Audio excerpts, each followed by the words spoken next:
आज हूँ आपणकर जनरल अवेयरनेस थर्ड क्लास आम आगु दुईटा क्लास कंप्लीट करेचे।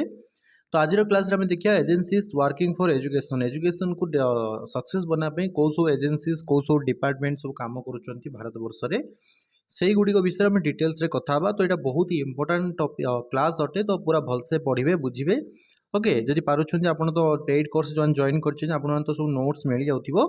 आदि आप चाहते जॉइन करने बेच्रे जो मैंने ऑलरेडी फ्री डेमो क्लास देखुच तो आप व्हाट्सअप करके आम बेच्रे जॉइन करेंगे। ओनली 599 रुपीज आपन को पूरा बीडी एंट्रेंस में ट्रेनिंग मिल वैलिडिटी पूरा आपन को 1 ईयर रोचे मात्र 599 टकर पूरा नोट्स मॉक टेस्ट सब आपको मिल भलसे आप प्रिपेयर करेंगे क्वालिफाई करेंगे। वन टाइम पेमेंट ओनली 599 पूरा फैसिलिटीज आप पाइपर आम आप क्लास करेंगे। ओके जो मैंने रेगुलर क्लास देखुच तो आप ऑलरेडी तो एनरोल थी आम क्लास रे तो आपण चलतु क्लास को स्टार्ट करवा।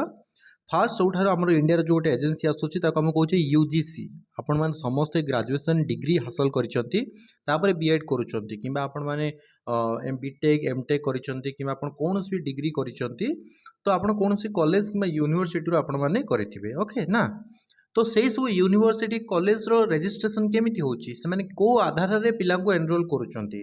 तो सब कॉलेज आ यूनिवर्सिटी को मान्यता देवा पई ताको कंट्रोल करिया पई गोटे डिपार्टमेंट अछि ताको कह जे यूनिवर्सिटी ग्रांट कमिशन। ओके जदि कौन सी कॉलेज ए यूजीसी रो अप्रूवल नथिबो से कॉलेज रे कौन सी पिला को से एनरोल करि परिबो नाही बा एडमिशन करि परिबो नाही। ओके तो समस्त यूनिवर्सिटी आ कॉलेज को की ऑथराइज करूची UGC university grant commission. Okay मन रखंतु।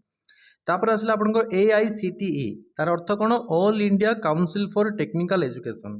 आपण मैंने बीटेक करुँच ITI करुँच डिप्लोमा करुँच जो टेक्निकल कोर्स सब रही या कौ गवर्नमेंट ऑफ इंडिया रो को डिपार्टमेंट को हैंडल करुँची All India Council for Technical Education. Okay यह आपणकर एस मंथा द्वारा चेयरमैन थे फास्ट चेयरमैन 1945 रे को इस्टाब्लिश करथिले बा स्टार्ट करथिले। ए काउंसिल रो मेन उद्देश्य होची टेक्निकल आउ इंडियन एजुकेशन को डेवलपमेंट करिवा टेक्निकल एजुकेशन को डेवलपमेंट करिवा effective planning creation maintain of the norms standard qualitative assurance through the process of accreditation funding in priority areas maintaining a balance in the certificate and awarding. तो main करके जो BTech MTech ITI diploma technical course को development करवा तांकर curriculum development करवा केमिति पढ़ा जीवो कौन पढ़ा जीवो पाठ्य पुस्तक हो जाऊ टीचर मानकर स्किल कौन हवा दरकार गोटे कॉलेज रो कौन कौन स्टैंडर्ड रहा दरकार। आप बेले बेले शुणिथिबे कि कौन सी कॉलेज को गवर्नमेंट अप्रूवल देला नहीं बैन करदेला कि कौन सी कॉलेज को अप्रूवल मिलला नहीं यूजीसी रो तार कारण होची जो स्टैंडर्ड मेंटेन करवा कथा जदि से कॉलेज स्टैंडर्ड मेंटेन करिवो नहीं यही जो डिपार्टमेंट अच्छी प्रति वर्ष प्रत्येक कॉलेज यूनिवर्सिटी को ऑडिट करे जदि से ऑडिट रे आपन ऑडिट रो अर्थ होची सर्वेक्षण। ओके आसिक पूरा तन तन कर ए टू जेड डिटेल्स चेक करती जदि तांको लागिला जे एठी किछि कमी अछि तो सी रिजेक्ट करदेव तो से वर्ष से कॉलेज रे एनरोल हो पारिबो नाही। ओके तो जेतिके आपनकर टेक्निकल कोर्सेस वगैरह अछि से को डिपार्टमेंट तरफ आपनकर कंट्रोल करूचंती आपण से डिपार्टमेंट AICTE फुल फॉर्म होची all India Council for Technical education. परीक्षा प्रश्न केमिति आसीबो टेक्निकल एजुकेशन को को डिपार्टमेंट आपनकर कंट्रोल करूची। ओके बुले बांकी पचार दो AICTE किबा AITCE AIETC एमिति पचार दो तो मन रखंतु All India Council for Technical Education. Okay तो गत वर्ष परीक्षा गत वर्ष नो 2-3 वर्ष तले गोटे परीक्षा प्रश्न आसला सेम प्रश्न से जो फुल फॉर्म पचारिथिला AICTE रो फुल फॉर्म कौन ऑप्शन केमिति आसला all India Council for Technical education all India council of technical education. तो फॉर आउ ऑफ ए दुईटा भितर पिला कंफ्यूज होते तो मन रखु all India Council for Technical education for लगे। ओके ऑफ लगे ना तो ये पिला कंफ्यूज होते 1945 मसीह स्थापन होता मन रखु। तापर आसला आपनकर NAAC the national assessment and accreditation council. Okay तो NAAC is often considered as the brain child of UGC. NAAC was created and established in the year 1922. The main purpose and core aim of NAAC was to address and monitor the issue of quality of higher education in India. तो NAAC कौन करुच्ची आपनकर जो आपनकर quality को major करुच्ची गोटे जो quality maintain हो पार्छ कि नहीं गोटे कॉलेज रो यूजीसी को कौन करुच्ची ये हेल्प करुच्ची। ओके मन रखंतु। तापर आसला आपनकर NCERT आपन टीचर हेबे वेरी वेरी इंपोर्टेंट आपण मानक पई जानिबा निहाती दरकार। NCERT आपनक पई बहुत इंपोर्टेंट फुल फॉर्म होची national council of education research and training. Okay national council of education research and training आर भी प्रश्न परीक्षा आसला एनसीईआरटी फुल फॉर्म कौन ओके सेठी भी आपन सेम पिला कन्फ्यूज होते नेशनल काउंसिल ऑफ हम कि नेशनल काउंसिल फॉर हम तो मन रखु नेशनल काउंसिल ऑफ हम okay national council of education research and training NCERT यार फुल फॉर्म गुड़ा बहुत मन रखिए जो मैंने चाहते पेड कोर्स डेमो क्लास देखुं आप पेड कोर्स जॉइन करेंगे चाहते आपण मैंने व्हाट्सअप करके मो सहित कनसल्ट करूँ मुझे आपको हेल्प करी प्रिपरेशन करने सक्सेस बनवाई आप मनीष होला पर्यंत आप live class notes mock test सब आप प्रिपरेशन करेंगे NCERT is an autonomous organisation set up in 1961 1961 मध्य एनसीईआरटी को गठन कर यार मेन उद्देश्य थिला आउ देखो एजुकेशन हूँ स्टेट गवर्नमेंट आपन जो ओडिशा रे जो ओडिया मीडियम स्कूल देखुंत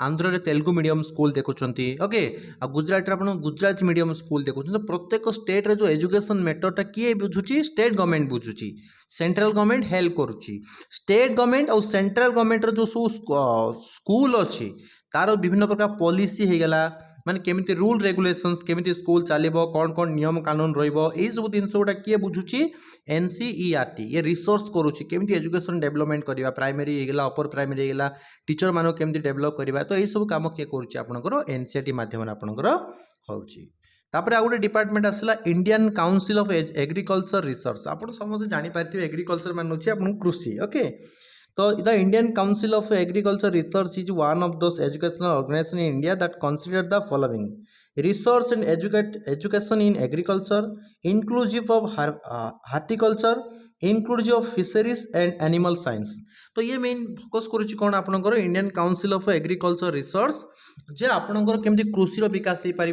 पशुपालन विकास हो पार ओके तापर आपनकर आजिकल देखिए आपनकर हार्टिकल्चर आपंकर होची तो यही सब केमी पे ट्रेनिंग ने शिखे जहाँफल आपंकर कुशली इंजीनियर बाहरी पारे चाषी प्रति पिला आग्रह बढ़ो आपड़ लिमिटेड पाठ ही पढ़ी आर्ट्स साइंस कॉमर्स या छाड़ी भी हजार प्रकार पाठ अच्छी ग्रेजुएशन आपड़ जाणी ही नथिबे आपड़ जानिछंती कृषि ग्रेजुएशन अच्छी आपड़ जानिछंती जो मूर्ति तैयारी कर ग्रेजुएशन अच्छी आपड़ जानिछंती ताबला शिक्षा ग्रेजुएशन अच्छी आम लिमिटेड भितर रही आर्ट्स रे जॉइन करछे साइंस रे जॉइन करछे कॉमर्स रे जॉइन करछे बाकी छाड़ी हजार प्रकार आपंकर डिग्री कोर्स अच्छी जो थे कि स्किल उपर बेस अच्छे बहुत सारा गवर्नमेंट जो से बाहर अच्छी कि आम जाने आम पढ़ी पारुने ओके तो सेमती गोटे डिपार्टमेंट अच्छी एग्रीकल्चर आप ICAR Indian Council of agricultural research तो यार मेन काम होची एजुकेशन उपर फोकस करेंगे एग्रीकल्चर उपर हॉर्टिकल्चर उपर एनिमल एंड आपंकर फिश माने जो आपंकर माछ चाष होगा